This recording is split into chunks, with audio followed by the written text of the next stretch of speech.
포인트 하나는 재미예요. 그림 그리는 재미. 그림 그리는 게 꼭 어떤 기법이나 수학 공식처럼 그렇게 딱 대비해서 그려지는 게 아니라 그냥 자기 생각대로 자연스럽게 옮기면 된다는 것. 그때의 모습들을 찾아드리고 싶어요. 안녕하십니까, 김정기입니다. 저는 출발은 만화가로 시작했었어요. 만화가로 시작해서 자연스럽게 광고 쪽일, 영화 쪽일 이런 것도 해오다가 라이브 드로잉 작가로도 활동하고 있고, 순수 미술도 걸치고 있고요. 만화 쪽도 걸치고 있고, 그 다음에 현대 미술, 그 다음에 상업 미술도 걸치고 있어서 여러 방면에서 활동하고 있습니다. 어릴 때부터 저는 이렇게 그림 그리는 걸 좋아했었어요. 몇 살부터 그림을 시작했는지는 잘 모르겠는데요. 다른 친구들이 탱크나 이런 걸 그릴 때 보통은 다른 제 또래 애들이 탱크를 이렇게 그렸었거든요. 보통 측면 이렇게 그렸었어요, 탱크들을. 근데 전 이때부터 약간 입체로 그렸었어요. 이쪽 모습이 더 예뻤으니까.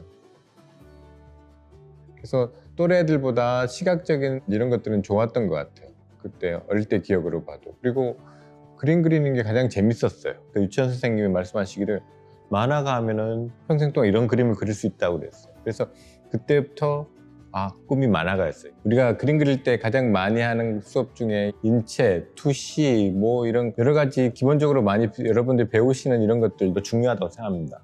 그런데 제가 가장 중요하게 생각하는 거는 뭐냐 그러면은 관심과 관찰이에요.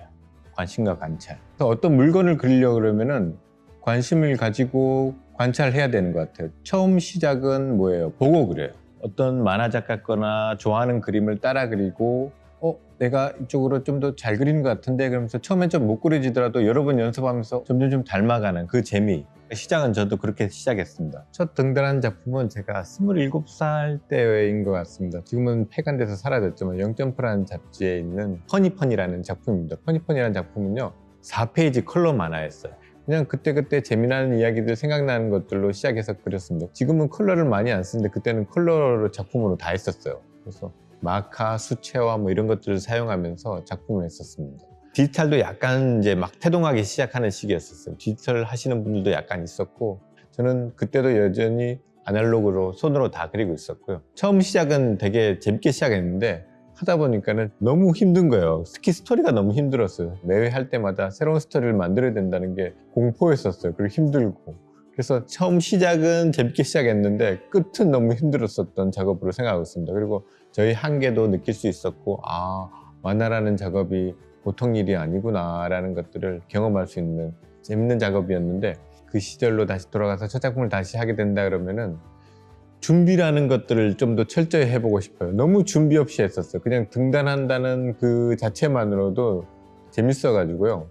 아무 생각 없이 그냥 막 했었던 것 같아요. 그래서 지금 다시 한다 그러면은 좀 준비 과정과 그 다음에 스토리라든지 연출 같은 것들을 조금 더 좀 신경 써보지 않을까라는 생각을 하게 됩니다. 라이브 드로잉을 하게 된 계기는요. 2011년도에 부천 국제만화전이 열렸어요. 그래서 부스를 하나 얻게 됐어요. 그래서 이런 형태였어요.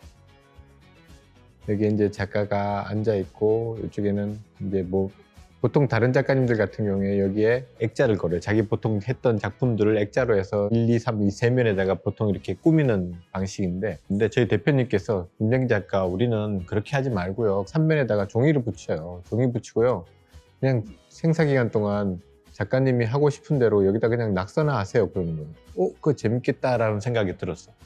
3일 동안 여기에 빽빽빽 채워나가기 시작했어요. 평소 때 관심 있는 것들, 재밌게 생각했던 이미지들 이런 것들을 그냥 쭉 그려놓기 시작했습니다. 끝나는 날까지 해서 여기까지 3면을 다 채웠던 것 같아요. 그러면서 이제 라이브 드로잉 작가로 출발하게 된 그런 시점이었어요. 어떻게 그 여백들을 아무 계획 없이 채우죠? 라고 질문도 많이 받거든요. 그림 그리시는 분들이 어떻게 보면 더 쉬울 수도 있는데요. 그냥 말 그대로 여기서 뭐 하나 만들어 놓고 그 다음에 공간과 공간 때문에 요 사이 중간쯤에 뭐 하나 넣고 가장 또 멀리 있는 놈 하나 뭐 하나 그래서 요와 요 사이에 재미난 이야기들을 계속 끼워 넣는 거예요.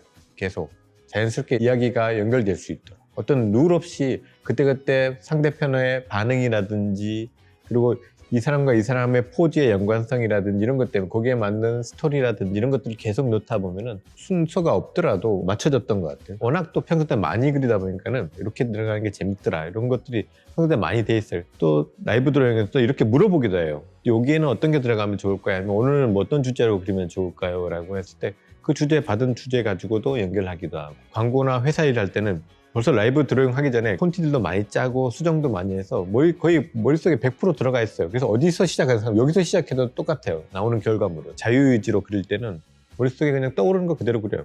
이거 떠오르면 이거 그리고 저거 떠오르면 저거 그리고. 그래서 라이브 드로잉은 순서보다는 자연스럽게 연결시키는 과정이라고 생각하시면 돼요. 그림을 그리는 게 저한테는 어떤 의미인가?